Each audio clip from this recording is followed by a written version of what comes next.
Hello, viewers. Welcome to the YouTube channel Ex Consilium Foundation. I'm Major General Neelendra Kumar, presenting before you the playlist in similie, in which we have the eminent law author, Shri Sudhesh Pai, who's a senior advocate practicing at Karnataka High Court. And I would request him to present the contribution of a giant in law, and I'm referring to Dr. K.N. Katju, whom you have described and written about on page 281 of your book, Legends in Law. Now, here was a case, you have pointed out, Sudesh ji, that K.N. Katju later became Dr. K.N. Katju.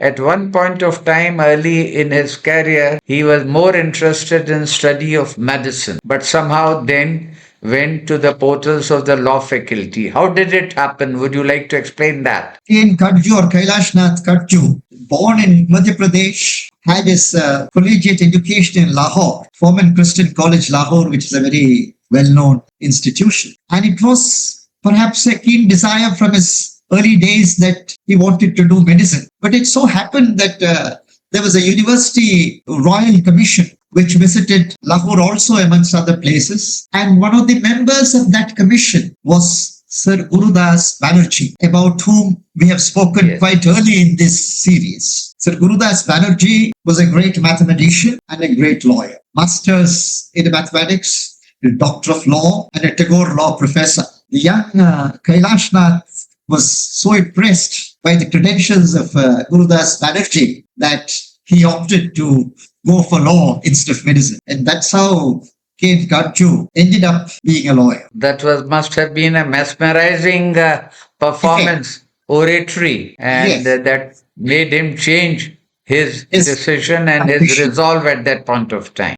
Very well put in. For the lawyers, their reputation and image counts quite a lot, and they work assiduously on that to build up an image. And in the book you have mentioned on page 282 that Dr. Kailash Nath Katju was known as a case winner. If he takes up a case, he is bound to win it. Please shed some light on that. So completing his education in law, he started practice, I think, in Agra to begin with, but soon moved to the High Court in Allahabad, which at that time had really great giants. You had Satish Chandra Banerjee, you had Pandit Sundarlal, you had Pandit Motilal Nehru, you had Sir Tej Bahadur Sapro, you had Dr. Sachidananda Sinha, who was the provisional chairman of the Constituent Assembly, a host of real giants. Including Madan Mohan Malviya. Madan Mohan Malviya, yes. And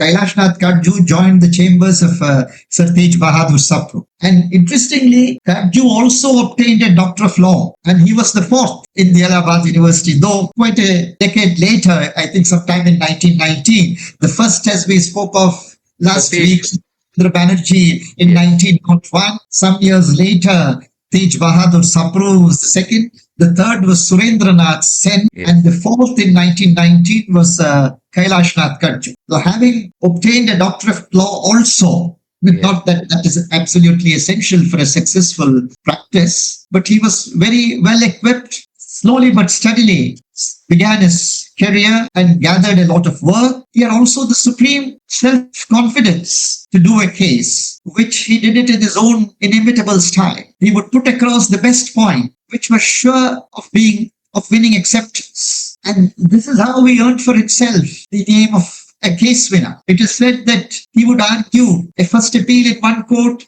move on to another, then to a third, subjects very varied, and you had to have a different kind of advocacy, and a heavy first appeal running to hundreds of pages. He would just argue for 10 or 15 minutes and sit down, allowing the other opposite counsel to argue for hours, sure in the thought that he could not dislodge the impression that Katju had made on the judge.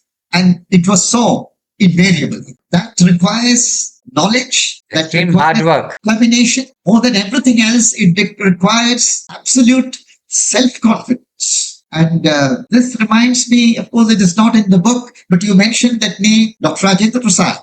Yes. It reminds me of something in his life as a young, almost very new entrant to the bar. In the Calcutta, he began his career in the Calcutta High Court, appearing before Chief Justice Lawrence Jenkins, about whom we have spoken already. It was the second appeal, and Rajendra Prasad's ground of appeal was just one. So the Chief Justice, it seems, asked, who is this lawyer who has so confidently based his case on one ground? Rajendra Prasad felt a little diffident whether he was losing, but the Chief Justice, and of course he moved forward. The Chief Justice congratulated him and said, great, this is the ground and the only ground, and you're winning your case. So these are the kind of men we had, men whom we would be in awe of. He was the case winner, yes. You have also mentioned something very interesting. Mr. Kanhaiya Mishra was a very, very well-known and a famous person, Advocate General of Uttar Pradesh for decades, and highly respected. So on page 284 of your book, you have brought out Kanhaiya Mishra, speaking about Dr. Kailash Nath Katju, mentioned a situation where he had highlighted the difference between the value and the price of an item. I think there's some elaboration from you would make it very interesting for the reader. Kanhaiya Mishra, Pandit Ji, as he was called, you would know that better. Pandit Ji, as he was referred to in the Allahabad legal fraternity, Advocate General for a long time in different periods, different terms rather, sorry. As a young lawyer, had watched Katju, and this is what, if I'm not wrong, this is what he mentions in its obituary reference after Katju passed away. And we are talking of a period in the early 40s between, after the Government of India Act, after the Congress took power in the provinces, and then Quit India movement, and they were all incarcerated. And Katju was one amongst them. So he was in prison. After he came back, he sat in the bar room and read up all the cases, judgments that had been delivered during his absence. One particular judgment to the King's Bench Division caught his attention. He called Kanhaiya Mishra, was then a relatively young lawyer. He called him and said, read this and tell me what is the significance that you notice in this. Of course, Kanhaiya Mishra read the judgment, impressive judgment, and tried to tell him what the judges have said about value and price and all that. But Katju said, well, that's all right, but that's not the important thing that I have in mind. Please notice the date of the judgment. It was a time when German Air Force was bombarding London, and yet the King's Bench Division judges, with absolute detachment and equanimity, had dealt with such subtle concepts. This, said Katju, is actual, a judicial demeanor. This detachment makes for a perfect judge. Wonderful. And the next question that I want to put across to you is that Dr. Ken Katju, later, after India became independent, we got the independence and India became free, also played a remarkable role as a legislature, as the state cabinet, state government. And you have mentioned that he was known to control the civil service. I'm referring to page 285 in the book. With what sort of angle and with what background did you write this? A small correction, this was not post-independence. This is pre-independence after the Government of India Act of 1935. Yes. And the 1937 elections. Congress governments took office in different provinces. And in Uttar Pradesh, the then United Provinces, you had the ministry headed by Pandit Govind Ballabh Pant, of which Dr. Kailash Nath Katju was a minister. But then Panji had been the chief minister after the Government of India Act also. Yes. He was. But this reputation he had built up earlier. You're right. Yes. It was then called Prime Minister, I think, in the province. And the ICS people, perhaps known for their, I wouldn't generalize and say all ICS officers were that. But anyway, this particular secretary attached to the department where Katju was the minister, thought he could play a fool on the new minister and put up bundles of files for the orders of the minister. No noting was put. Let him wade through it and find out. Let us see what happens. That seemed to have been the attitude of the ICS officer. He did not know that Katju was very much used to wading through thousands of pages, appeal papers, overnight and arguing the case successfully the next morning. And go to the root of the matter. Go to the root of the matter.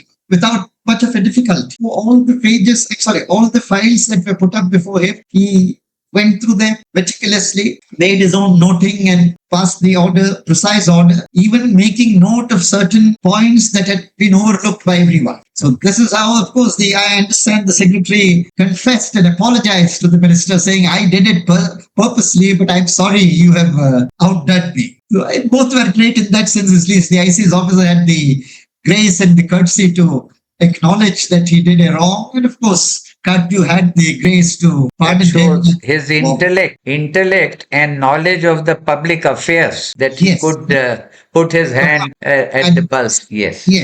On the point. That was the greatest. And thereafter, as you said, in post-independence India, he had occupied a number of positions. He was in the Constituent Assembly. He was governor of Orissa. Then when Rajaji moved over from Calcutta to become the Governor General, Katju was governor of Bengal. Then he was in the Union when Rajaji went back to Madras. After Sardar Patel's death, Rajaji became Home Minister. When Rajaji went back to Madras as Chief Minister, Katju became the Home Minister and Law Minister. Then he went on to become the Defense Minister. And from 1957 to 1962, for a full term, he was back in his home state where he was born as Chief Minister of Madhya Pradesh. Great. From 62, he retired from public life and passed away. Yes. Thank you very much. And the discourse, the baat-cheet with you is quite illuminating, and thanks a lot. This conversation will continue.